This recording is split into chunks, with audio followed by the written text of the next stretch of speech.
வையத்து வாழ்வீர்கால் நாமும் நம் பாவைக்கு செய்யும் கிரிசைகள் கேளீரோ. பார்க்கடலுள்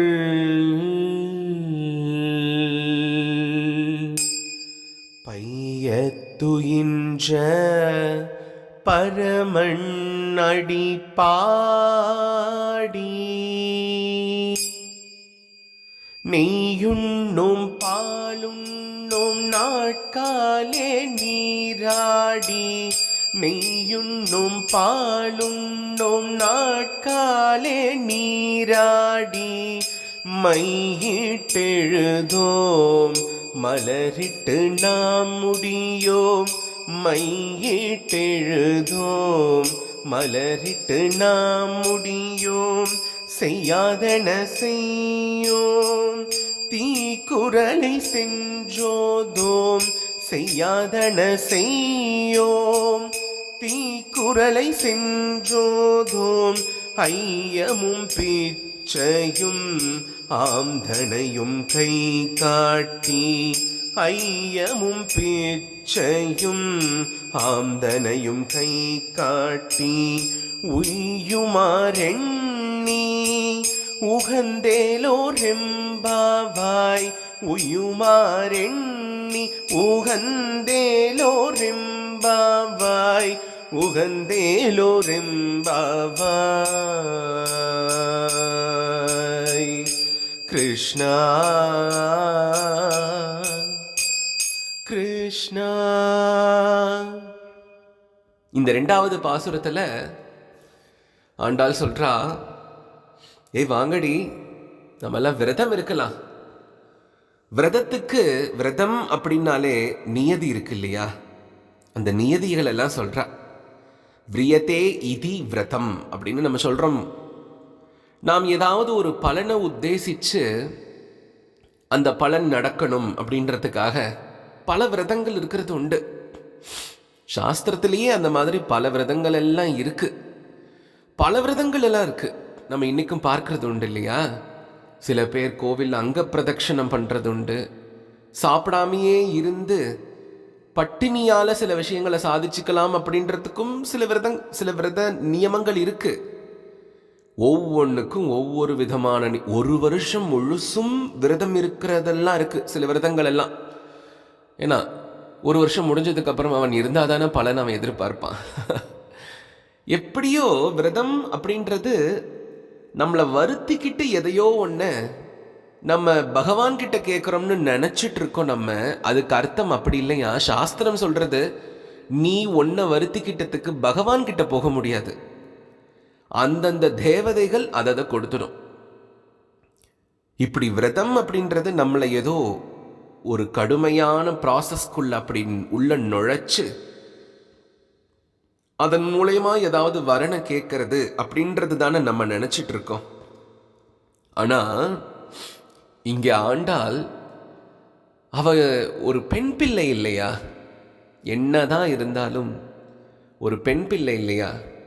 என்னைக்குமே பெண்கள் தான் என்ன சொல்ல வரோம் அப்படின்றத நேரடியாக சொல்ல மாட்டாங்க. வீட்டில் யாராவது கல்யாணம் ஆகாத பொண்ணோ கல்யாணம் ஆகாத பையனோ இருந்தா சொல்லி பார்ப்பாங்க, கல்யாணம் பண்ணிக்கோ, கல்யாணம் பண்ணிக்குடி, கல்யாணம் பண்ணிக்கூடா அப்படின்ட்டு. அந்த மொசடு கேட்க போகிறது கிடையாது. ஏன்னா இன்னைக்குள்ள நிறைய பேர் என்னையே எடுத்துக்கிட்டா இது ஏதோ என் சுயபுராணத்தை பாடுறேன்னு நினச்சிக்க கூடாது. கொஞ்சம் வருஷங்களுக்கு முன்னாடிலாம் கல்யாணமா கல்யாணம்லாம் எதுக்குங்க? கல்யாணம்லாம் யாருக்கு? இதோ பாருங்க, நான் நல்லா படிச்சிருக்கேன், நல்லா சம்பாதிக்கிறேன், நல்லா பகவானை கும்பிட்டுட்டு இருக்கிறேன், பகவானே கதின்னு கிடக்கிறேன், 4 பேர் வராளா அவளுக்கெல்லாம் கேட்குறதெல்லாம் கொடுத்து என்னால் முடிஞ்ச கைங்கரியெல்லாம் பண்ணிட்டு இப்படியே சிவனேன்னு இருந்து ஓம் நம சிவாய ஓம் நமோ நாராயணாயன்னு இப்படி கிடக்கிறனே, இதை விட ஒரு வாழ்க்கை தேவையா அப்படின்னு சொல்லிட்டு இருந்த காலமும் உண்டு. அப்புறம் எங்கிருந்தோ பகவான் யாரையோ ஒருத்தரை நமக்கு அனுப்புவார், நம்ம ஹிருதயத்திலேயே நமக்குள்ள வந்து பேசுவார். அப்புறம் அவரே 2 சலார் பலார்னு 2 சில சம்பவங்களை கொடுப்பார். இடையே அசடிங்க வாடா, நீ எதை காமியம்னு நினைச்சு இந்த கல்யாணத்தை வேணான்னு சொல்றியோ அதை விட பயங்கர காமியமானது கல்யாணம் பண்ணிக்காம சுத்திட்டு இருக்கிறது. அதனால சொல்றேன், இந்த மாதிரி அசடு வழிகிற சில விஷயங்களை எல்லாம் உன் மனசுல இருந்து தூக்கி போடு அப்படின்னு சொல்லி நமக்கு சில விஷயங்களை புரிய வைக்கிறதும் உண்டு. ஆனா இந்த வீட்டில் இருக்கிற அம்மாவுக்கோ அப்பாவுக்கோ உறவினர்களுக்கோ நம்ம போனதுக்கு அப்புறம் இதை யாரு பார்த்துப்பா, ஆனா இது ஏதோ ஒரு புத்தியில சுத்திட்டு இருக்கோம். நம்ம சம்பாதிக்கிற சம்பாத்தியம் நம்மளை காப்பாற்றும், நமக்கு உடம்பு நல்ல கருங்கல் மாதிரி தானே இருக்கு, இது நம்மளை காப்பாற்றும் அப்படின்லாம் நமக்கு தோணும். ஆனா பெத்தவ என்ன பண்ணுவா, இது நேரடியா இப்படி கல்யாணம் பண்ணிக்கணும்னு சொன்னா இப்படி நம்மளை ரொம்ப வையறது அப்படின்னு அந்த கல்யாணம் பண்ணிக்காத ஜீவன் பக்கத்துல வரும் பொழுது, அச்சோ இந்த காலெல்லாம் இப்படி வலிக்குதே, இந்த கையெல்லாம் இப்படி கொடையிறதே, இந்த தலையெல்லாம் இப்படி சுத்துதே அப்படின்னு எதையாவது ஒன்று சொல்லுவா. அப்பா ரொம்ப பெருசா பார்த்துக்க மாட்டார், அவர் கொஞ்சம் கெராக்கி காட்டுறவர். அவர் என்ன பண்ணுவார் அப்படின்னா, அவர் இந்த மாதிரி புலம்ப மாட்டார், ஆனா எரிஞ்சு விழுவார். சொந்தக்காரங்க எங்கேயாவது பார்த்தா என்ன சொல்லுவாங்கன்னா, நீ இவ்வளவு நல்லா இருக்கியேடி, நீ இவ்வளவு நல்லா சம்பாதிக்கிறியேடி, நீ இவ்வளவு நல்ல குணத்தோட இருக்கியடி, உனக்கு ஒரு கல்யாண காட்சியோடு உன்னை நான் பார்க்க வேண்டாமா? சமர்த்த ராமதாசருடைய அம்மா இப்படிதான் ரொம்ப புலம்பினா. ஏண்டா உன்னை போல ஒரு ராமபக்தன் உண்டாடா, நீ எவ்வளவு நல்ல ராமநாமம். இதெல்லாம் இப்ப எதுக்கு சொல்றேன்னா, ஆண்டாளுடைய இந்த பதங்கள் அவ எப்படி போற்றுக்கான்றது புரியணும் இல்லையா? சமர்த்த ராமதாசர் கிட்ட போய் அவங்க அம்மா எப்ப பார்த்தாலும் கல்யாணம் பண்ணிக்கடா, உன்னை மனக்கோலத்துல நான் பார்க்க வேணாமா, உன்னை மனக்கோலத்துல நான் பார்க்க வேணாமா அப்படின்னு ரொம்ப கெஞ்சிட்டு இருந்தா. இவர் பார்த்தாரு, என்னம்மா உனக்கு நான் மனக்கோலத்துல என்ன நீ பார்க்கணும், அவ்வளவுதானே, சரிம்மா கல்யாணம் பண்ணிக்கிறேன். கல்யாணத்துக்கு எல்லாம் ஏற்பாடாச்சு, பொண்ணும் தயாராயிடுச்சு. தயாராகி மண்டபத்தில் உட்காந்து மாலையும் கழுத்துமா இவர் உட்காந்துருக்கும் போது முன்னாடி வாத்தியார் என்ன பண்ணினார், சாவதான சாவதான சாவதான அப்படின்னார். தமிழ் தெரிஞ்ச பையனா இருந்தா அவர் என்ன நினைச்சிருப்பாருன்னா, சாவதான, ஓ சாகரத்துக்கு தானே இந்த கல்யாணம் சாகரத்துக்கு தானேன்னு நினைச்சிருப்பார். ஆனா இவர் கொஞ்சம் மராட்டி சாது இல்லையா, இந்த சாவதானன்றதுக்கு அர்த்தம் என்னன்னா, ஜாக்கிரதடா ஜாக்கிரதடா கல்யாணத்துக்கு முன்னாடி இவனையே அரண்டு புரண்டு எல்லாத்தையும் எடுத்து கட்டி பின்னாடி 10 தோழிமார்கள் 10 தோழன்மார்களை நிக்க வச்சிருக்கா அவங்க அம்மா. எதுக்குன்னா இவன் விட்டுட்டு ஓடிடுவான் பாதிலேயே. அதனால அந்த உபநயனத்துக்கு போட்ட பூணூல கூட நல்லா இன்னும் நல்லா ராட்டின கைராட்டம் போட்டு இவனை உட்கார வச்சிருக்கான். இவன் முன்னாடி வாத்தியார் போய் சாவதான ஜாக்கிரதையாயிருன்னு சொல்லலாமா? ஆனா அந்த வாத்தியார் சொல்லிட்டாரு. இத கேட்ட சமர்த்த ராமதாசர் என்ன பண்ணார், ஓஹோ கல்யாணத்துக்கு முன்னாடி இந்த ஜாக்கிரதையாயிருன்னு இவங்க சொல்றதுக்கான காரணம் என்னன்னா, அப்ப இந்த கல்யாணம் ரொம்ப கோரமா இருக்கும் போல இருக்கே. இன்னைக்கு பல பேருடைய வாழ்க்கை அப்படி இருக்குன்னு தான் அவங்க எல்லாம் நினைச்சிட்டு இருக்காங்க. கோரமா இருக்கும் போல இருக்கேன்னு இவர் அம்மாவை பார்த்தார். அம்மா அப்படியே சிரிச்சா, அம்மா என்ன நீ கல்யாண கோலத்துல பார்த்துட்டல்ல, ஓகே அப்படின்னு அங்கிருந்து ஒரே தாவி ஓடினார். அப்படியே ஓடி போய் மகாராஷ்டிரத்துல சத்தாரா அப்படின்ற வனப்பகுதியில சஜ்ஜன்காடுன்ற ஒரு மலையில போய் பேசாம உட்காந்துட்டார். கௌபீனத்தோட போய் உட்காந்துட்டார். சஜ்ஜன்காடுக்கு போயிட்டு இன்னும் கொஞ்சம் வருடங்கள் கழிச்சு நாசிக்ல பஞ்சவட்டியில அந்த வனத்துல அந்த கோதாவரி நதி தீரத்துல போய் ஸ்ரீராம் ஜெய் ராம் அப்படின்னு நாமா சொல்லிட்டு தபஸ்ல இறங்கிட்டார். பின்னாடி சிவாஜி மகாராஜுக்கு அவர் தான் வழிகாட்டுறார். பின்னாடி துக்காராம் மகாராஜுக்கு அவர் ஒரு நல்ல ஒரு நண்பனா இருக்கார். பல சாதுக்களுக்கு அவர் ஒரு முன்னோடியா இருக்கார். இப்ப இதெல்லாம் எதுக்கு சொல்றேன்னா, இந்த மாதிரி சில சாமர்த்தியமான சில ஜீவன்கள் இருக்கிறது உண்டு. அதனால இவங்க கிட்டலாம் வார்த்தையை பார்த்து பிரயோகப்படுத்தணும். உனக்கு என்ன கல்யாண கோலத்துல தானே பார்க்கணும் அப்படின்னு நல்ல ஒரு ஃபேன்சியான ஸ்டுடியோக்கு போயிட்டு கல்யாண கோலத்துல ஒரு போட்டோ ஷூட் எடுத்து, அம்மா இங்க பார்த்துக்கோ கல்யாண கோலத்துல அப்படின்னு காட்டுற சில ஜீவன்கள் இருக்கு இல்லையா. ஆனா இந்த திருமண வாழ்க்கை அப்படின்றது மனுஷர்களோட இப்படி சேர்த்து பேசினா இஷ்டம் இல்லாம போகும். ஆனா ஆண்டாளுக்கு யாரு இங்க கல்யாணம் ஆகணும்னு ஆசை? யாரு கூட? ரங்கமன்னார் கூட, மானிடருக்கு என்று பேச்சுப்படின் வாழகில்லைன்னு சொன்னவ அவ. அதனால அவ வீட்டில் எப்போ பார்த்தாலும் கல்யாண பேச்சு பேசிகிட்டே இருக்காங்க. உனக்கு நல்ல கல்யாண வயசு வந்துடுச்சுடி, நீ இப்படி எல்லாரையும் கூப்பிட்டுட்டு நான் ஸ்நானம் பண்ண போகிறேன், நான் ஸ்நானம் பண்ண போகிறேன்னு நீ போனீன்னா ஊரில் இருக்கவங்களாம் என்ன பேசுவாங்க? அதுவும் நீ யாரை கல்யாணம் பண்ணிக்க போகிற? கிருஷ்ணனை கல்யாணம் பண்ணிக்க போகிற. அதோ எதிர்த்த வீட்டு பாட்டி இருக்காளே, அவ பேத்திக்கிட்ட சொல்லி வச்சிருக்கா. என்ன சொல்லி வச்சிருக்கா தெரியுமா? இதோ பாருடி, இந்த கிருஷ்ணன் கிருஷ்ணன்னு சொல்லிட்டு சுத்துற யார் கூடயாவது நீ சேர்ந்த அப்படின்னா தயவு செஞ்சு சொல்கிறேன், உன்னை நான் என்ன பண்ணுவேனே தெரியாது, கொன்னு போடுவேன் கொன்னு. ஆனால் இந்த ஆண்டாள் என்ன பண்ணினா, மார்கழி திங்கள் மதி நிறைந்த நன்னாளால் பாசுரம் பாடிக்கிட்டு எல்லாரும் வாங்கடி போய் ஸ்நானம் பண்ணலாம் அப்படின்னு இப்போ போனா. இந்த எதிர்த்து விட்டு பாட்டி கேட்டா, என்ன இது புதுசா? அதுவா பாட்டி, இந்த மாதிரி விரதம்லாம் இருந்து ஸ்நானம் பண்ணினா ஊரில் மும்மாறி மழை பொழியும், ஆடு மாடுகள் எல்லாம் நல்லா இருக்கும்னு சொன்னா, அதனால. அப்படியா? அப்போ நீ வா அப்படின்னு அவ பேத்தியையும் கூப்பிட்டு, இதெல்லாம் ஊர் நல்லா இருக்குமா, நல்ல செழிப்பா வயல்வெளிகள் எல்லாம் நல்லபடியா விளைச்சலை காணுமா, அதனால நீ குளிக்கப்போ, பிரச்சனை இல்லை அப்படின்னு அந்த பாட்டி சொல்லி அனுப்புறா. எதுக்கு இதெல்லாம் சொல்றேன் அப்படின்னா, ஆண்டாளுக்கு இந்த மாதிரி இந்த 2வது பாசுரத்துல வையத்துள் வாழ்வீர்கள் நாமும் நம் பாவைக்கு செய்யும் கிருசைகள் கேளீரோ. நான் என்னென்னலாம் பண்ணணும், அந்த அந்த விதி நியமங்கள்லாம் என்ன அப்படின்றதுக்கு அர்த்தம். இதெல்லாம் எதுக்கு அவ சொல்றா அப்படின்னா, அவங்க வீட்டில் ஒரே கல்யாண பேச்சு. அம்மாவோ அப்பாவோ கல்யாணம் பண்ணிக்காத அந்த அந்த பையன்கிட்டயோ பொண்ணுகிட்டயோ போய் கல்யாணம் பண்ணிக்கோ நேரடியாக சொல்ல மாட்டா. இப்படி நான் துணியை துவைச்சு இந்த வயசான உங்க தாத்தனுக்கு துவைச்சேன், உங்க அப்பனுக்கு துவைச்சேன், அப்புறம் உங்க அண்ணனுக்கு அக்காவுக்கு தங்கச்சிக்கு எல்லாருக்கும் துவைச்சேன், இப்போ உனக்கும் தோச்சு என் கையெல்லாம் என்னடா ஆகுறது? இதை நீ எடுத்து மடிச்சு வைக்கிறதும் இல்லை, எரும மாடு மாதிரி நீ வளர்ந்துருக்கே தவிர்த்து உன் துணியை நீயும் துவைச்சுக்கிறது இல்லை, தோச்சு அதெல்லாம் மடிச்சு உன்னோட இடத்துல நீ வச்சுக்கிறதும் இல்லை. பெரிய வானத்துல இருந்து குதிச்சவனாட்டம் நீ பாட்டுக்கு வர்றதும் நீ பாட்டுக்கு போறதும். உனக்கு என்ன நான் வேலைக்காரியாடா? உனக்கு என்ன, உனக்கு கல்யாணம் வேணான்னு சொல்றல்ல, அப்போ உன் சாப்பாட்டை நீ சமைச்சுக்கணும், உன் துணியை நீ துவைச்சுக்கணும், அதை நீ மடிச்சு வச்சுக்கணும், நீ தானே எனக்கு வேலை பார்க்கணும். இவெல்லாம் இது எதுக்கு சொல்றான்? நான் செய்யக்கூடாதுன்றது இவருக்கு ஆசை இல்லை. இதெல்லாம் பண்றதுக்கு ஒருத்தனையோ ஒருத்தியையோ நீ கூட்டிட்டு வர மாட்டியா அப்படின்னு அந்த பொண்ணையோ பையனையோ பார்த்து அம்மா கேட்பா இல்லையா, சொந்தக்காரெல்லாம் கேட்பா இல்லையா? அது மாதிரி இங்க ஆண்டாள்கிட்ட கேட்கிறா. யார் கேட்கிறார்? பெரியாழ்வார் கேட்கிறார். அம்மா, நான் சொன்னதுதான் வாஸ்தவம் தான், கிருஷ்ணன் தான் எல்லாம், கிருஷ்ணன் தான் உனக்கு நாயகன், அதெல்லாம் சரிம்மா. இது கலியுகமாச்சே, பகவான் வருவானா? அப்பா வருவான்பா, நான் பார்த்தேன், நான் பேசினேன் இவ சொல்றா. உடனே பெரியாழ்வார் சொல்றார், அப்படியாமா? அப்போ ஒண்ணு நான் சொல்றேன், நாவளம் பெரிய தீவினில் வாழும் நங்கை மீர்கால் இதோர் அற்புதம் கேளீர், இதோர் அற்புதம் கேளீர்.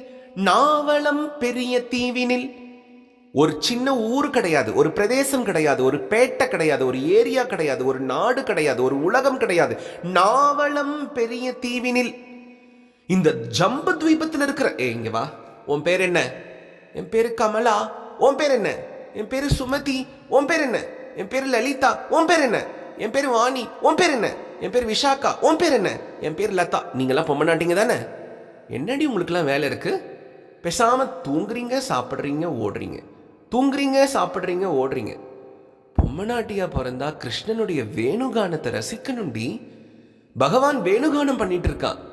அவனுடைய திருச்சரணத்தை அப்படி சுத்தி நின்று பகவான் குழலோசை பண்ணும் பொழுது, ஷாமள சுந்தரா பீதாம்பரதரா அப்படின்னு அவனை புகழ்ந்து பாடணும்.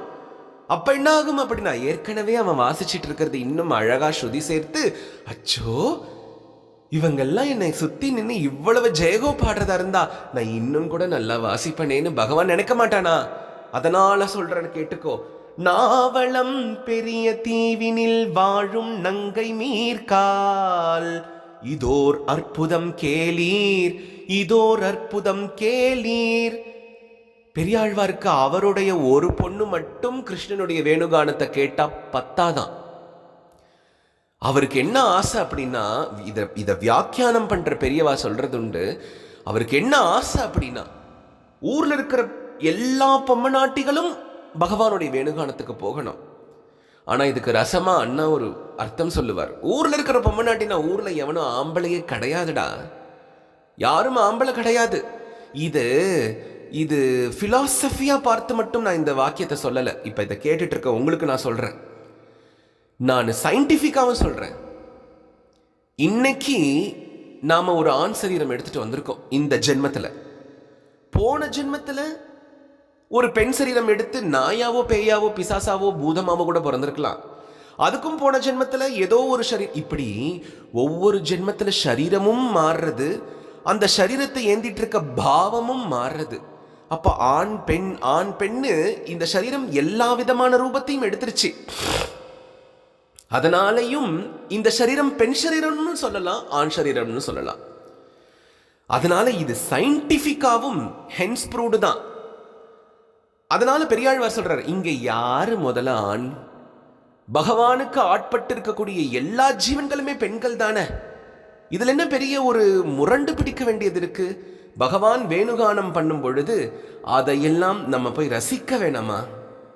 அதையெல்லாம் நம்ம போய் ரசிக்க வேணாமா அப்படின்னு அவர் கேட்கிறார் இந்த பாசுரத்துல. எப்படி அந்த அம்மாவானவள் தன்னுடைய பையனையோ பொண்ணையோ திருமணம் பண்ணிக்கோன்னு சொல்றதுல அவளுக்கு தைரியம் இல்லை. ஏன்னா இது வானத்துக்கு பூமிக்கு குதிக்கும். கல்யாணம் பண்ணாம ஒரு ஜீவன் இருக்கும் பொழுது 4 பேர் சுத்தி இருப்பான். அந்த 4 பேர் சுத்தி இருக்கிறத பார்த்த உடனே அந்த திருமணம் ஆகாத அந்த ஜீவனுக்கு ஒரு பெரிய பலம் வரும். நம்மளை சுத்தி 4 பேர் இருக்காங்க, நம்மளை போனா எப்படி கவனிக்கிறாங்க, நம்ம மேல எவ்வளவு பாசம் செலுத்துறாங்க, நமக்காக எவ்வளவு பேர் உருகுறாங்க, நமக்காக எவ்வளவு பேர் ஓடி வராங்க. ஒரு மண்ணாங்கட்டியும் கிடையாது. ஏன் நீ இப்படி உன்னை பிடிக்கிறதுக்கு மூக்கணாங்கயிறு இல்லாம நீ இப்படி சுத்திட்டு இருக்கிறதுனால ஒன்னால ஆக வேண்டிய விஷயம் எவ்வளவு ஆகணுமோ எல்லாரும் அதை ஆக்கிப்பாங்க. ஆனா உனக்குன்னு சில கடமைகள், உனக்குன்னு ஒரு பத்ததி வரணுமே. நம்ம சம்பிரதாயம்னா நம்ம வைஷ்ணவ சம்பிரதாயத்துல பத்ததி, அதாவது பஜன பத்ததின்னு ஒன்று இருக்கு. காலையில எழுந்திருச்சா இதைத்தான் பாடணும், சுப்பிரபாதம் தான் பாடணும்.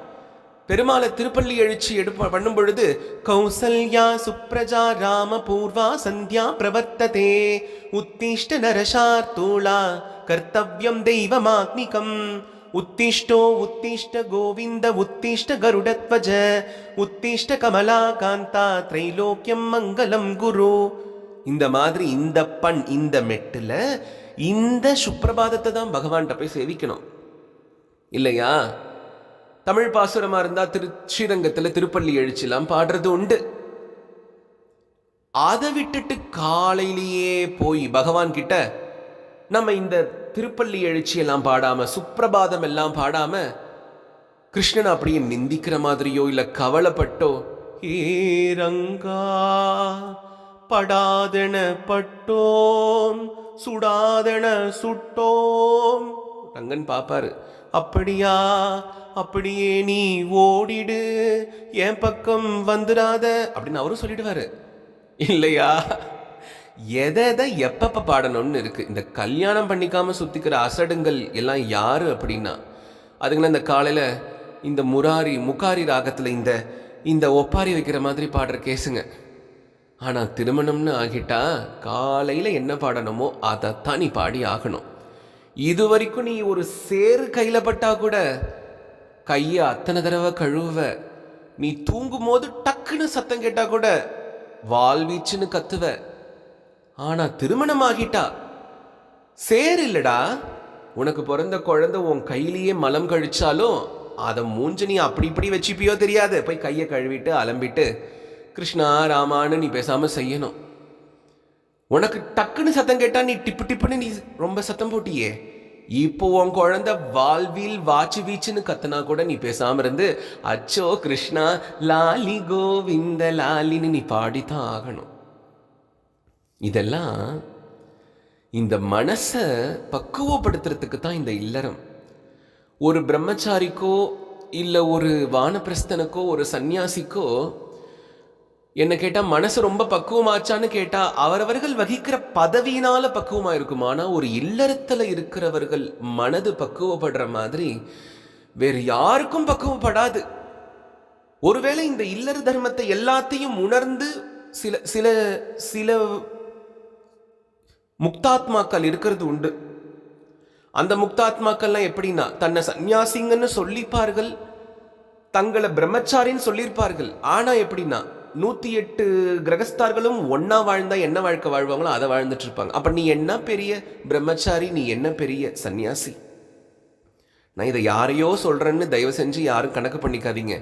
ஏன்னா ஒரு பௌராணிகன் உபன்யாசம் பண்ற பொழுது பேசுற பேச்சானது நமக்கே கொஞ்சம் நம்மளை தான் சொல்றாரோ அப்படின்னு தோணும். ஆனா இது நம்மளெல்லாம் கிடையாது. அப்படி விரியத்தே இதி விரதகான்னு திருப்பாவை விரதம் இருக்கிறா இல்லையா, இவளுக்கு திருமண வாழ்க்கைனா என்னன்னு தெரியாதுன்னு அவங்க அப்பா நினைச்சிட்டு இருக்காரு. ஆனா இவளுக்கு மற்றவர்கள் மாதிரி எனக்கு திருமணம் பண்ணிக்க வேண்டான்ற எண்ணம்லாம் கிடையாது. எனக்கு பண்ணிக்கணும் தான் ஆசை, ஆனா கிருஷ்ணனை பண்ணிக்கணும்னு ஆசை. அதனால இவளுக்கும் என்ன அப்படின்னா எப்படா கிருஷ்ணர் வருவார், எப்படா கிருஷ்ணர் வருவார்ன்ற எண்ணம் ஜாஸ்தி ஆயிடுச்சு. ஆனா இவ வைக்கிற இந்த ஸ்டாண்டர்ட்ஸ், விரதத்துக்கான இந்த ஸ்டாண்டர்ட்ஸ் எல்லாம் பார்த்து, இந்த குறிப்புகள் எல்லாம் பார்த்து கொஞ்சம் கோபியர்கள் எல்லாம் யோசிக்க ஆரம்பிச்சுட்டாங்க. என்னடி நாச்சி, நேற்று நீ விரதம் இருக்கலாம்னு சொல்லும் பொழுது நான் வந்தேன், நான் சரின்னு தான் சொன்னேன். நீ இப்ப அடுத்தடுத்து சொல்றத பார்த்தா பயமா இருக்கே. எதனால பயம் உனக்கு? ஆமா, பையத்துயின்ற பரமனடி பாடி, அது வரைக்கும் சரிதான். பையத்துயின்ற பரமனடி பாடி, அழகா அந்த பைநாகத்தின் மேல படுத்திருக்கக்கூடிய பகவானுடைய அந்த திருவடியை பாடணும் அப்படின்னு நீ சொன்ன, நானும் சரின்னு சொன்னேன். ஆமா, இதுல என்ன உனக்கு பிரச்சனை? அடுத்தது சொல்லிருக்கியே அதுதான் ரொம்ப பிரச்சனை. என்னது? நெய்யுண்ணோம் பாலுண்ணோம் நாட்காலே நீராடி, இதுல என்ன பிரச்சனை உனக்கு? நெய் சாப்பிடக்கூடாதுன்னு சொல்றியே, அடுத்தது சொல்றியே நெய்யுண்ணோம் பாலுண்ணோம். நைட்டு தூங்க போறதுக்கு முன்னாடி நல்ல பாலை சுண்ட காய்ச்சு, அதுல ஏலக்காயெல்லாம் தட்டி போட்டு பிஸ்தா பருப்பெல்லாம் செதுக்கி போட்டு, அப்படி அந்த பாலை கிருஷ்ணனுக்கு கிருஷ்ணா அப்படின்னு அம்சி பண்ணி, டோலோத்சவம் முடிஞ்ச உடனே நல்லா மடக் மடக் மடக் மடக் மடக்குன்னு குடிக்காம படுத்தா எனக்கு தூக்கமே வராதே. நீ பால் குடிக்க கூடாதுன்னு சொல்றியே. நல்ல சுட சுட சுட சுட சுட சாப்பாடு வடிச்சு அதை தட்டுல போட்டு கொஞ்சம் அப்படியே பருப்பு பொடியெல்லாம் தூவி விட்டு அதுல நல்ல நெய் நல்ல உருக்க காய்ச்சி அதை ஒரு 2 ஸ்பூன் அப்படி விட்டு அப்படி எடுத்து வாயில போட்டா ஜம்முன்னு இருக்கும் குளிர்காலத்துக்கு.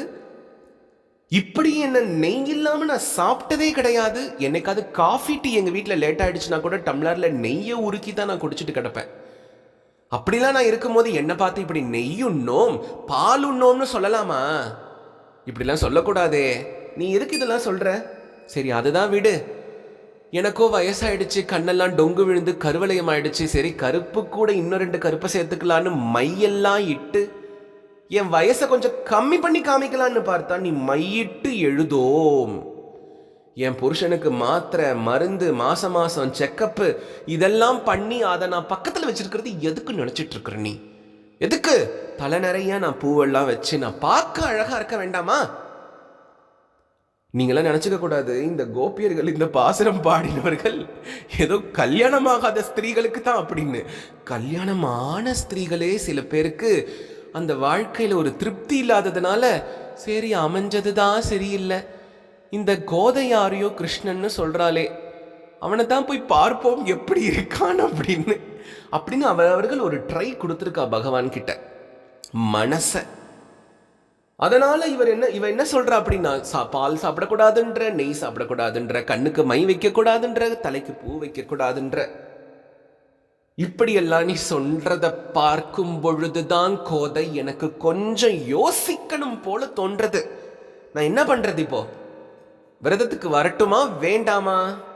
இதுக்கு தான் ஆச்சாரியர்களுடைய பெரிய வாச்சான் பிள்ளையுடைய வியாக்கியானத்தையும் அதை ஒட்டி ஆச்சாரியர்கள் பண்ணின அந்த அந்த கதைகளையும் நம்ம கேட்குறோம். அப்படின்னா அதில் நமக்கு அழகான ரசமான விஷயம் கிடைக்குது. பொதுவாகவே நாமசங்கி இவ என்ன சொன்னா, இதுக்கு இந்த பாசுரத்துடைய நடுக்கரு என்ன அப்படின்னா பரமன் அடிப்பாடி பகவானுடைய திருவடியை பாடணும். ஆனா அதுக்கு இவ சொல்லின இந்த விதி நிஷேதங்கள் எல்லாம் பொருந்துமா அப்படின்னு பார்த்தா நம்ம ஒரு வாக்கியத்தை இங்க நம்ம ஞாபகப்படுத்திக்கணும். ந தேசே கால நியமகா சௌச்சாச்சௌச்ச விநிர்ணயக பரம் சங்கீர்த்தனாதேவ ராம ராமேதி முச்யதே அபவித்ர பவித்ரோ வா சர்வாவஸ்தான் கதோபிவா.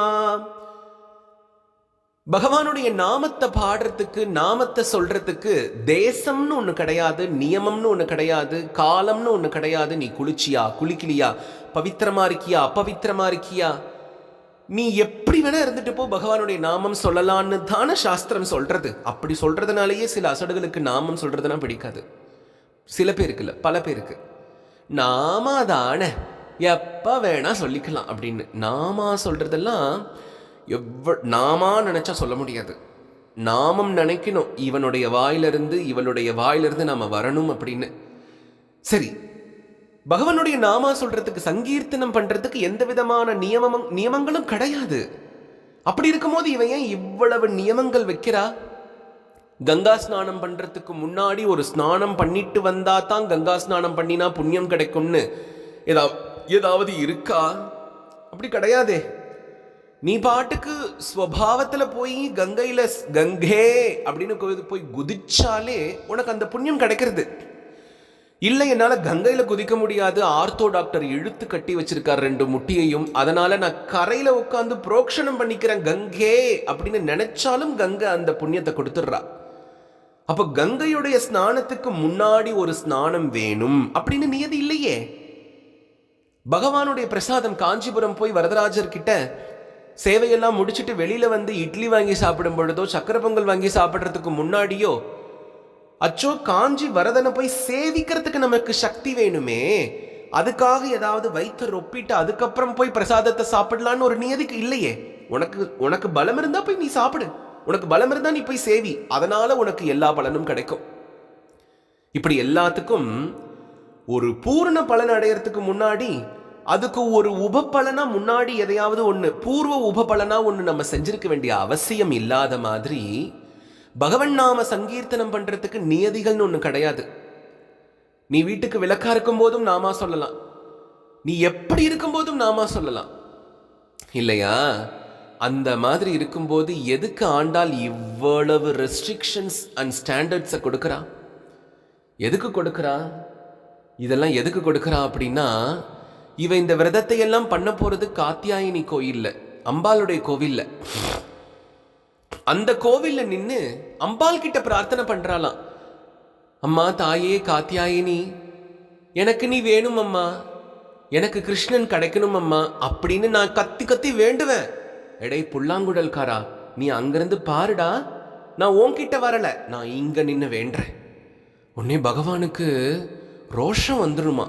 ரோஷம் வர்றதுக்காக தான் இவ இப்படிலாம் கத்திட்டு இருக்கா காத்தியாயினி கோயில்ல, வைஷ்ணவி மந்திர்ல இவ கத்திட்டு இருக்கிறதுக்கு காரணம் இதுதான். இதுக்கெல்லாம் என்ன காரணம் அப்படின்னா, இதுக்குள்ள ஒரு ரசமான விஷயம் இருக்கு, நான் சொல்றேன். பக்கத்துல இருக்கக்கூடிய கிருஷ்ணர் கோவில்ல, பெருமாள் கோவில்ல, அவரோ சரணாகதி பிரியன். தன்கிட்ட சரணம் அப்படின்னு வந்த ஒருத்தரை மற்றவர்கள் கிட்ட அனுப்ப மாட்டார். அதனால தான் ஆண்டாள் சொல்றா, 33 கோடி தேவர்களும் என் முன்னாடி பல்ல இழிச்சிட்டு உனக்கு நான் அதை பண்றேன் இதை பண்றேன்னு சொன்னாலும் எனக்கு வேண்டாம். என் கிருஷ்ணன் சிரிக்கிறது போல வருமா? குழைய குழைய சிரிப்பானே, குழைய குழைய சிரிப்பானே, கண்ணா கண்ணா கண்ணா. புவனசுந்தரனுடைய இந்த அற்புதமான கீர்த்தனம் இருக்கு இல்லையா, ஆண்டாள் இதை தான் நினைச்சு பார்க்கிறா. நீங்கெல்லாம் இப்படி பல்லை இழிச்சிட்டு என் முன்னாடி வந்து நின்னாலும் நான் உங்க பேச்சையோ உங்களையோ திரும்பி பார்க்க மாட்டேன். ஏன்னா நீங்கெல்லாம் சிரிக்கிறது என்னுடைய கண்ணன் சிரிக்கிற மாதிரி இல்லையே. அவன் குழைய குழைய சிரிப்பான், அவன் அவ்வளவு அழகு. ஆனா என் நேரம் என்னை இப்படிலாம் படுத்தி பார்க்கணும்னு அவனுக்கு ஆசை. அதனால காத்தியாயினி என்னை நீதான் ரட்சிக்கணும் அப்படின்னு அவன் நினைக்கிறான். கிருஷ்ணனுக்கு உடனே ரோஷம் வந்துருச்சு. ஐயோ, நாமளோ சரணம்னு சொன்னவங்களை மற்றவர்கள் யார்கிட்டையும் கெஞ்ச விட மாட்டோம்னு பிரதிஜ்ஞை பண்ணியிருக்கோமே, இவளுங்களாம் போய் இப்படி எதிர்த்தாப்புல இருக்கிற கோவிலில் நின்று இப்படி என் மானத்தை வாங்குறாங்களேன்னு ரோஷம் வருமா? அதனால இவங்க இங்கெல்லாம் நின்று காத்தியாயினி நான் நெய் சாப்பிட மாட்டேன், நான் பால் சாப்பிட மாட்டேன், நான் பூ வச்சுக்க மாட்டேன், நான் பொட்டு வச்சுக்க மாட்டேன், நான் மை வச்சுக்க மாட்டேன் அப்படின்னு இவனுங்களாம் இப்படி எல்லாம் அபசகுணமாக பேசுகிற ஆளுங்களே அப்படின்னு கிருஷ்ணனுக்கு ரோஷம் வந்துடுமா. ஏன்னா பகவன் நாம சங்கீர்த்தனம் பண்ணும் பொழுது முதல்ல நம்ம பண்ணுறதே நல்ல நெய் போட்டு சாப்பிட்டு நல்ல பால் குடிச்சிட்டு நல்ல லோடு ஏற்றிட்டு தானே நம்ம உட்காரவே செய்கிறோம் நாம சங்கீர்த்தனத்தில். அப்படி உட்காரும் பொழுது இவை எல்லாம் விதி நிஷேதமா சொல்றாளே அப்படின்னு பகவானுக்கு ரோஷம் வந்துருமா. அதனால ஓடி தன்னை கட்டிப்பான் அப்படின்னு இவளுக்கு ஒரு உத்தேசம். அதனால சொல்றா, மையிட்டெழுதோம் மலரிட்டு நாம் முடியோம் செய்யாதன செய்யோம் தீக்குறளை சென்றோதோம். செய்யாதன செய்யோம்னா என்ன அர்த்தம்? வேதம் சொல்றது பகவான் ரங்கநாதன பாண்டுரங்கன புவன சுந்தரன ஸ்ரீனிவாசன கோவிந்தன சரணம்னு சொன்ன இந்த நாக்கு மற்ற எந்த தேவதைகள்கிட்டையும் போய் எனக்கு அதை கொடு, எனக்கு இதை கொடு, நான் உன்னை பார்க்க வந்தேன், நான் உங்ககிட்ட பேச வந்தேன் அப்படின்னு சொல்லக்கூடாது. அது யாருக்கு இழுக்கு? நீ கட்டின கணவனுக்கு இழுக்கு. உன் கணவன் குத்துக்கல்லாட்டம் வீட்டில் உட்காந்து உனக்காக ஆடி ஓடி பாடி இப்படி சம்பாதிச்சு போட்டு உன்னை இப்படி பொக்கிஷமா, உன்னை இப்படி போக்கியமா, உன்னை இப்படி பவித்திரமா பார்த்துக்கும் பொழுது நீ போய் ஒருத்தர்கிட்டையும் இன்னைக்கு சாப்பிட ஏதாவது இருக்கா, நீ சாப்பிட ஏதாவது இருக்கான்னு கேட்க வேண்டாம். உங்களை நான் பார்க்க வந்தேன். ஒரு புருஷனுடைய ஸ்திரீ ஒரு பரஸ்திரியாட்டம் இன்னொருத்தங்கிட்ட போய் நான் உன்னை பார்க்க வந்தேன்னு சொல்லலாமா? இதெல்லாம் பாவம். இந்த பாவம் இருக்கணும் ஒரு வைஷ்ணவனுக்கு, ஒரு கிருஷ்ண பக்தனுக்கு இது இருக்கணும். இது நான் உங்களை பார்க்க வந்தேன், நான் உங்கள்கிட்ட பேச வந்தேன் அப்படின்னு சொல்லலாமா? சொல்லக்கூடாது. அதுக்காக அதை வெறுத்து ஒதுக்குறோம்னு அர்த்தம் கிடையாது. மாறாக இது எப்படி அமையும் அப்படின்னா, உன்னுடைய கணவன் உன்னை நல்லா பார்த்துக்கிறான் இல்லையா, மற்ற எல்லா தேவர்களும் மற்ற எல்லா புருஷர்களும் உன்கிட்ட வருவாங்க. எதுக்கு? உன்கிட்ட உன்னுடைய கடைக்கன் அவங்க மேல படாதான்னு அவங்க ஏங்குவாங்க. அதுக்கு தான் அடியனுடைய ஆச்சாரியன் சொல்லுவார், ஆனால் நான் ஏன் சிவன் கோயிலுக்கு போய் சிவனை பார்க்கிறேன் அப்படின்னு நீங்களாம் நினைக்கலாம். நான் தனியாக போக மாட்டேன். ஒரு நல்ல குடும்பத்தில் பிறந்த ஒரு பெண்ணானவள் ஒரு நல்ல ஆணுக்கு வாக்கப்பட்டா அவள் இன்னொரு புருஷனை, கொழுந்தனாராக இருக்கட்டும் இல்லை மூத்தாராக இருக்கட்டும், சொந்தக்காரா யாராவது ஒரு புருஷனாக இருக்கட்டும், தான் கணவனுடைய தம்பியோ அண்ணனோ இல்லை வேற யாரா வேணா இருக்கட்டும், அவங்களெல்லாம் பார்க்க போகும்போது தனியாக போக மாட்டா. ஒன்று தான் பெத்ததுங்களோட போவா, இல்லை தான் வளர்த்ததுங்களோட போவா, இல்லை சொந்தக்காராலோட போகும் பொழுது அந்த கொழுந்தனாரை போய் நல்லா இருக்கியா நலம் விசாரிப்பா, இல்லை ஏதாவது ஒரு பண்ணுவா, இல்லை ஒரு வியாஜத்தில் ஒரு சங்கத்தோட தான் போவாளே தவிர்த்து தனியாக போக மாட்டாளாம். அதுதானே ஒரு நல்ல உத்தமி, ஒரு பத்தினி கழகு. ஏன் அப்படின்னா அவளுடைய வாழ்க்கை முழுசும் அவளுடைய கணவன் தான் அவளுக்கு இது. அதே போல தான் இந்த கணவனும் இருக்கணும். இவன் இந்த பக்கம் போனதுக்கு அப்புறமா அந்த பக்கம் போய் வந்தியா நல்லா இருக்கியான்னு இழிச்சு கணவனும் பேசக்கூடாது. அதுதான் ஒரு அழகான கணவன் மனைவிக்கு அழகு இல்லையா?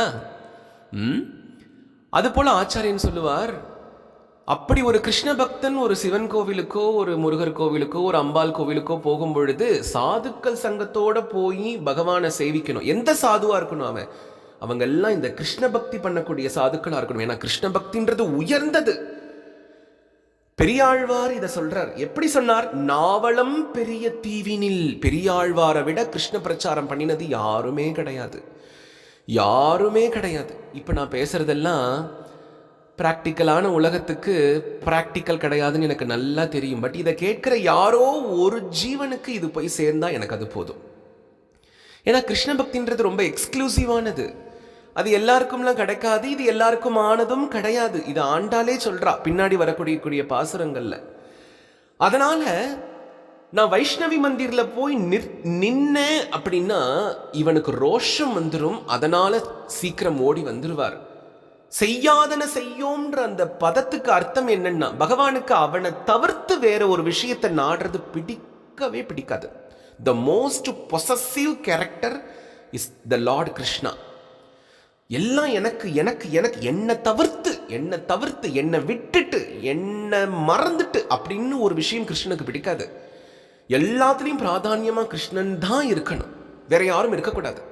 நீ கிருஷ்ணர் கோவிலுக்கு போயிட்டு கிருஷ்ண பிரசாதம்னு யாராவது உன் கையில் ஏதாவது கொடுத்தா, நீ இது கிருஷ்ண பிரசாதமாச்சே அதனால எல்லார்கிட்டையும் பகிர்ந்து உண்ணணும்னு நீ யாருக்காவது கொடுத்துட்டீங்கன்னா முடிஞ்சு போச்சு.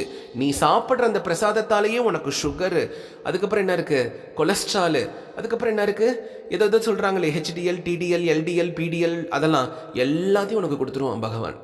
ஏன்? அந்த பட்டர் உனக்கு அந்த பிரசாதத்தை கொடுக்கும் பொழுது அந்த அந்த மூலஸ்தானத்தில் இருக்கிற பகவான் அந்த பிரசாதத்தை இப்படி உத்து பார்த்தானா, ஏன் இந்த பிரசாதத்தை என் பக்தன் சாப்பிட போறானே அப்படின்ட்டு. அவனுடைய கடாட்சத்தை அவ்வளவு அந்த பிரசாதத்தில் கொடுத்துருக்கும் போது நீ பெரிய தான தர்மவான் மாதிரி எல்லாத்தையும் எடுத்து மற்றவங்களுக்கு எல்லாத்துக்கும் சாப்பிடுங்க, நீங்க சாப்பிடுங்க, நீங்க சாப்பிடுங்கன்னு கொடுத்துட்டு நீ சாப்பிட்ட அப்படின்னா காத்துட்டு இருக்க உனக்கு டயபெட்டிஸ். அந்த மாதிரி இருக்கக்கூடாதான். நான் முதல்ல ஜெகநாதரை சேவிக்க போகும்போது பூரியில் ஜெகநாதருக்கு விடியற் காத்தால திருமஞ்சனம் பண்ணும் பொழுது எப்படி பண்ணுவாங்கன்னா, முன்னாடி ஒரு பெரிய கண்ணாடி வச்சு அந்த கண்ணாடிக்கு தான் திருமஞ்சனம். அந்த கண்ணாடிக்கு திருமஞ்சனம் பண்ணின அந்த தீர்த்த பிரசாதத்தை எடுத்துகிட்டு வந்து எல்லாருக்கும் கொடுத்தாங்க. அப்போ எனக்கு கொஞ்சம் கிடச்சிது. அந்த தீர்த்தம் வந்த உடனே என் பக்கத்தில் ஒரு அம்மா நின்றுட்டு இருந்தா, அவளுக்கு கொஞ்சம் கொடுத்தேன், இப்படி கொஞ்சம் கொடுத்தேன். இப்படி எல்லாரும் என் பின்னாடி வர கூட்டம் ரொம்ப ஜாஸ்தியாகி ஒருத்தன் என் காலை மிதிச்சு என் நெகம் பேந்துருச்சு, வலி தாங்கலை, ஓடி போயிட்டேன் என் ரூமுக்கு. அப்போ ஒரு பிரபுஜி அங்கேருந்து வந்தார். அவர் கூட ஒரு மாதாஜி வந்தா. 2 பேரும் சொன்னாங்க, 2 பேரும் கணவன் மனைவி. அவங்க சொன்னாங்க, நீ உனக்கு ரொம்ப வலிக்குதா? ஆமாம் ரொம்ப வலிக்குது. ஆயின்மெண்ட் இங்கே எங்கே கிடைக்கும்?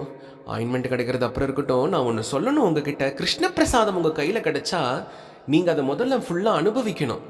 அதை இப்படி எல்லாருக்கும் கொடுத்துட்டு இருக்கக்கூடாது.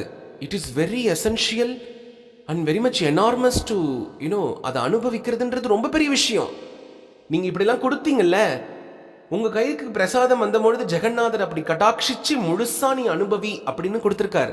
இதை போய் நீ எல்லாருக்கும் ஷேர் மார்க்கெட் பண்ணிட்டு இருந்த இல்லையா, அதனால வந்த விளைவு தான் இது. ஆயின்மெண்ட் எங்கே இருக்குன்னு எனக்கு தெரியாது, பக்கத்து கடையில் விசாரிச்சு போய் வாங்கிக்குன்னு சொல்லிட்டு அவங்க பாட்டுக்கு போயிட்டாங்க. எதுக்கு இதை சொல்கிறேன் அப்படின்னா, கிருஷ்ண பிரசாதம் அப்படின்றது தானே உட்கொண்டு தனமாக வாழ்ந்து தானாகி தான் உருவாகி உரு பெற்ற அருளெல்லாம் உலகத்தார் அனுபவிப்பரே.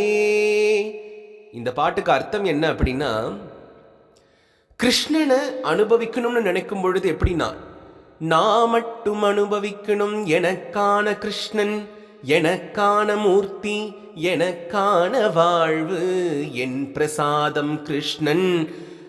கிருஷ்ணனை கும்பிடும் பொழுது இது எல்லாருக்குமான கிருஷ்ணன் அப்படின்னு நினைக்கிற ஒரு மனசு வராது. கிருஷ்ண பிரியன், கிருஷ்ண பிரியா அப்படின்னு பேர் வச்சுக்கிறதுனால இது எனக்கு மட்டும் கிருஷ்ணன் ஆகாது.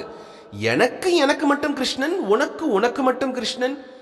எனக்கு இவன் புவனசுந்தரன், உன் வீட்டில் இவன் வாசுதேவன், உன் வீட்டில் இவன் ராதா ரமணன் அப்படின்னு அவரவர்களுக்கு அவரவர்கள் கிருஷ்ணன். அந்த கிருஷ்ணன் உனக்கு மட்டும்தான், வேற யாருக்கும் கிடையாது. அந்த மாதிரி ஒரு பொசசிவ்னஸ் உனக்கு என்னைக்கு வருதோ அன்னைக்கு தான் உனக்கு கிருஷ்ண பக்தியில முதலடி எடுத்து வைக்க முடியும். அப்படி நீ ஒரு வேளை வாழ்ந்து அப்படி கிருஷ்ண பக்தி நீ அனுபவிக்கும் பொழுது ஒரு நாள் உன்னுடைய ஸ்வரூபமே கிருஷ்ணஸ்வரூபமா மாறிடும். கிருஷ்ணன் என்ன பண்றானோ அதை தான் நீ பண்ணுவ, கிருஷ்ணன் என்ன சாப்பிட்றானோ அதை தான் நீ சாப்பிடுவ, கிருஷ்ணன் என்ன சொன்னானோ அதை தான் நீ செய்வ. இப்படி எல்லாம் கிருஷ்ணமயமா இருக்கும் பொழுது உன்னுடைய அந்த உடம்புல இருந்து வெளியில கிளம்பக்கூடிய தேஜஸானது, உன்னுடைய மனசுல இருந்து வெளியில கிளம்பக்கூடிய அந்த தேஜஸானது, உன்னுடைய வாக்குல இருந்து வெளியில கிளம்பக்கூடிய அந்த தேஜஸானது லோகத்துல இருக்கவங்க எல்லாருக்கும் அந்த கிருஷ்ண பக்தியை கொண்டு போய் கொடுத்துரும்.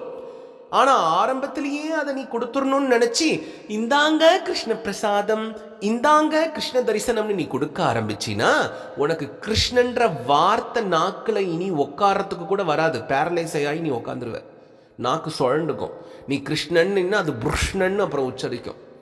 ஆண்டாள் அந்த பொசசிவான விஷயத்தை, அதான் நான் சொல்றேனே, 4000 திவ்ய பிரபந்தமும் தமிழ் பாசுரம்னு நம்ம ஏதோ சாதாரணமா நினைக்கிறோம். வேதத்துக்கும் என்ன கேட்டா வேதத்தை விட இது உயர்ந்தது. ஏன்னா வேதம் ஓடி ஓடி ஒளிது. எதையாவது கேட்டா யாரு கடவுள்னு கேட்டா அதை போய் இப்படி அதை அப்படி அக்னியோ அப்படி இப்படி என்னமோ சொல்லுது. ஆனா திவ்ய பிரபந்தம் வெட்டு 1 துண்டு 2. அது ஆண்டாள் முதல் பாசுரத்திலேயே சொல்லிட்டா. அதனால இந்த பாசுரத்துல சொல்றா, செய்யாதன செய்யும், அவனுக்கு பிடிக்காததை எதுவும் செய்ய மாட்டோம். தீக்குறளை சென்றோதும், எதையாவது ஒண்ணு செஞ்சு அது பகவானுடைய மனசை காயப்படுத்தும்னா அதை போய் நான் பண்ணுவோமா? பண்ணவே மாட்டோம். சாப்பிடுறது என்னன்னு சாப்பிடணும்? கிருஷ்ண பிரசாதம் தான் சாப்பிடணும், வேற எதையும் சாப்பிடக்கூடாது. சில பேர் எரும மாடு கஞ்சி தண்ணி குடிச்ச மாதிரி கிடைக்கிறதெல்லாம் சாப்பிட்றது உண்டு. அப்படிலாம் சாப்பிடலாமா? அப்படிலாம் சாப்பிடக்கூடாது. பகவானுக்கு நைவேத்தியம் பண்ணி அதை நம்ம எடுத்து சாப்பிடும் பொழுது அதுல எவ்வளவு ருசி இருக்கு. ஸ்ரீல பிரபுபாதர் கோடிக்கணக்கான மக்களை இப்படி கிருஷ்ண பிரசாதம் மட்டுமே சாப்பிட்டு வாழக்கூடிய ஒரு வாழ்க்கையை நமக்கு காட்டி கொடுத்திருக்காருன்னா, இந்த நேரத்தில் நம்ம ஸ்ரீல பிரபுபாதருக்கு தானே நன்றி சொல்லணும். ஆண்டாள் சொன்னதை பிரபுபாதர் நிறைவேற்றியிருக்கார். ஆண்டாள் சொன்னதை ஸ்ரீமத் ராமானுஜர் நிறைவேற்றியிருக்கார். ஆண்டாள் சொன்னதை ஸ்ரீ அண்ணா நிறைவேற்றியிருக்கார். அதுதானே ஆச்சாரிய புருஷர்களுக்கு அழகு. அப்ப நாமும் நிறைவேற்ற வேண்டாமா? அடுத்தது சொல்றா, ஐயமும் பிச்சையும் ஆந்தனையும் கை காட்டி உய்யுமாறெண்ணி உகந்தேலோரெம்பாவாய். ஐயமும் பிச்சையும், ஐயம் அப்படின்னா தானம்னு அர்த்தம், பிச்சை அப்படின்னா சாதுக்களுக்குன்னு அர்த்தம். சாதுக்கள் எல்லாரும் வரும்பொழுது அவர்களுக்கு அன்னம் எப்படி இடணும் அப்படின்னா, 10 படிக்கு சாப்பாடு வடிச்சு வச்சிருக்கோம்னா 10 படியும் அப்படியே எடுத்துட்டு வந்து பந்தியில உட்காந்து நம்ம பரிமாறக்கூடாது. நல்ல குடும்பத்தில் பழக்கப்பட்டவ என்ன பண்ணுவோம் அப்படின்னா, 10 படி வடிச்ச சாதத்துல இருந்து 1 படி எடுத்துட்டு வருவா. முதல்ல அதுல இருந்து கொஞ்சம் கொஞ்சம் அப்படி அன்னமிடுவா. அப்புறம் 3 படி எடுத்துட்டு வருவா. கூட்டம் அதிகமாக அதிகமாக அதுக்கு தகுந்த மாதிரி அன்னமிடுவா. இப்படியே எல்லாம் அன்னமிட்டு என்ன பண்ணுவா அப்படின்னா, கடைசியில் அந்த குண்டான காலியாக்க மாட்டாலாம். அன்னமிட்டு சர்வ் பண்ணிட்டு இருக்கவங்களுக்கும் சாப்பாடு எடுத்து வைப்பா. ஐயமும் பிச்சையும் ஆந்தனையும் கை காட்டி, இப்படி பகவானுக்காக வந்த சாதுக்கள் எல்லாருக்கும் நல்லபடியா எல்லா விதமான பக்ஷணங்களும் பிரசாதங்களும் நல்லா சர்வ் பண்ணி அவர்களெல்லாம் வயிறு புடைக்க வச்சு கடைசியில கிருஷ்ணன் வந்து கேட்பானா, ஹே லலிதே எனக்கு அப்படின்னு கேட்டா, தோ கிருஷ்ணா உனக்காக தான் எடுத்து வச்சிருக்கேன், நான் கூட சாப்பிடாம உன் கூட சேர்ந்து சாப்பிடணும்னு நான் எடுத்து வச்சிருக்கேன். பகவானுக்கு வரட்டு பிடிக்காது, பிடிவாதம் பிடிக்காது, ஹடம் பண்றது பிடிக்காது. நீ ரொம்ப அடம் பண்ணினாலோ, எரிஞ்சு எரிஞ்சு விழுந்தாலோ, இல்லை ஏதாவது ஒரு காட்டுல போய் தபசு பண்றேன், எனக்கு யாரும் வேண்டாம், எனக்கு அது வேண்டாம், எனக்கு உறவு வேண்டாம், நான் பாட்டுக்கு தனியா இருக்கேன் அப்படின்னா, மவனே நீ என்ன வேணா பேசுடா, ஒன்னு நான் வச்சு செய்யறேன் பார் அப்படின்னு பகவான் நினைச்சுப்பானா. ஏன்னா இந்த மாதிரிலாம் வரட்டா பேசினா பகவானுக்கு பிடிக்காது. ஓ நீ பட்னி இருக்கியா, சரி போ, உன்னால பட்னி இருக்க முடியுது, அதனால நீ பட்னி இருக்க. ஓஹோ உனக்கு அன்பு பிரேம அப்படின்றதெல்லாம் வேணாமா, சரி போ, உனக்கு அப்படி இருக்கிறதுனால பிடிக்குது. ஏதாவது ஒரு காட்டுல, அதுவும் சுத்தி தண்ணியே இல்லாத ஒரு காட்டுல, நீர்நிலையே இல்லாத ஒரு காட்டுல ஒரு முள் புதரா உன்னை நான் படைக்கிறேன் அடுத்த ஜென்மத்துல. ஏன் உனக்கு தான் எதுவுமே வேண்டான்றியே, நீ போய் முள் புதரா போற. பகவானுக்கு இதெல்லாம் பிடிக்காது. இந்த மாதிரி ஹடம் பண்றவங்களையும் பிடிக்காது, வரட்டா இருக்கவங்களையும் பிடிக்காது, பிரேமையோடு இருக்கவங்களை தான் பகவானுக்கு பிடிக்கும். அதனால இந்த விரத நிஷேதங்கள் எல்லாம் எதை காண்பிக்கிறது அப்படின்னா, கிருஷ்ணா உனக்கு நான் சாப்பிடாம இருந்தா பிடிக்காது தானே, கிருஷ்ணா உனக்கு நான் பூ வைக்காம இருந்தா பிடிக்காது தானே, கிருஷ்ணா உனக்கு நான் மை வைக்காம இருந்தா பிடிக்காது தானே. அதுவும் இந்த கர்நாடகாவில் போய் பார்க்கணும், இந்த திருப்பாவை நோன்பு, அந்த கண்ணு மையானது காது வரைக்கும் நீட்டி வச்சிருப்பாங்க. அது என்னது, அது இது என்னன்னு எனக்கு தெரியல.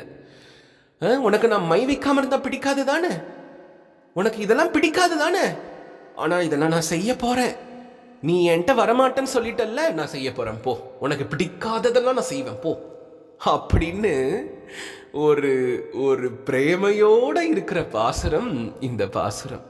இந்த மாதிரியெல்லாம் பண்ணினாலாவது உகந்தேலோர் எம்பாவாய், நீ எனக்கு கிடைக்க மாட்டியா, உன்னை எப்படியாவது என் வழிக்கு கொண்டு வரணும்னு நினைக்கிறேன், நானும் உன் வழியில வந்து விழுந்துடணும்னு நினைக்கிறேன், இது எப்ப நடக்கும் அப்படின்ற ஒரு அற்புதமான பிரேம சல்லாபம் தான் இந்த வையத்துள் வாழ்வீர்கால் பாசுரம்.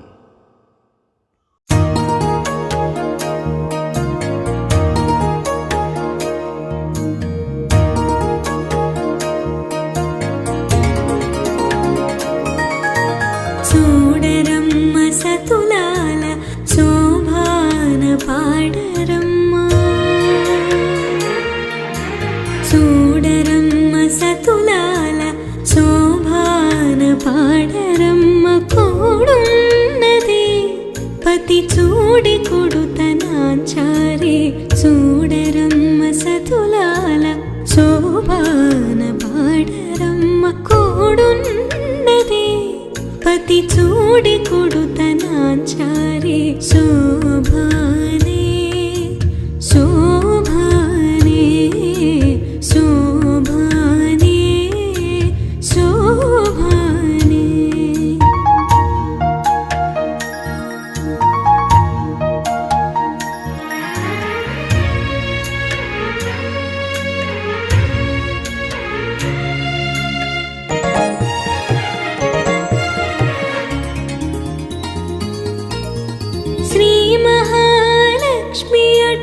సింగారాలకే మరుదో కాముని తల్లి అట చక్కదనాలకే మరుదో శ్రీ మహాలక్ష్మి అట సింగారాలకే మరుదో కాముని తల్లి అట చక్కదనాలకే మరుదో సోమునితో బొట్టువట సొంపు కళలకే మరుదు సోమునితో బొట్టువట సొంపు కళలకే మరుదు కోమలాంగి ఈ చూడి కొడుతనాంచారి చూడరమ్మ సతులాల శోభాన పాడరమ్మ కోడున్నదే పతి చూడి కొడుతనాంచారి శోభానే శోభానే శోభానే శోభానే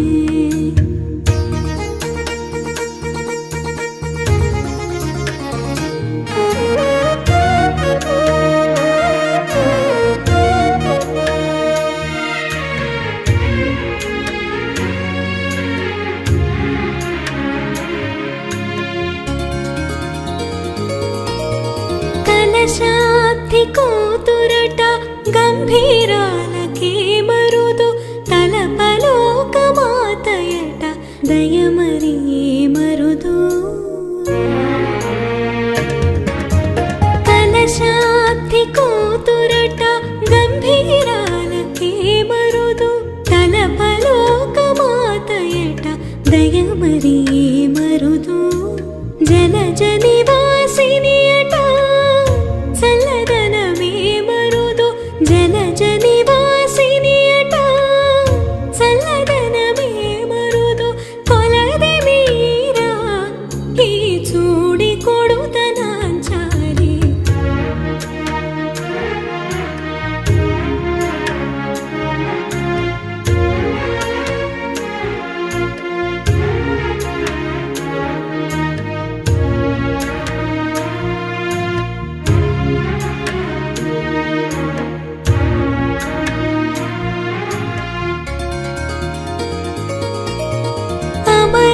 అమరవందితయట అట్టి మహిమయే మరుదో అమృతము చుట్టమట ఆనందాలకే మరుదు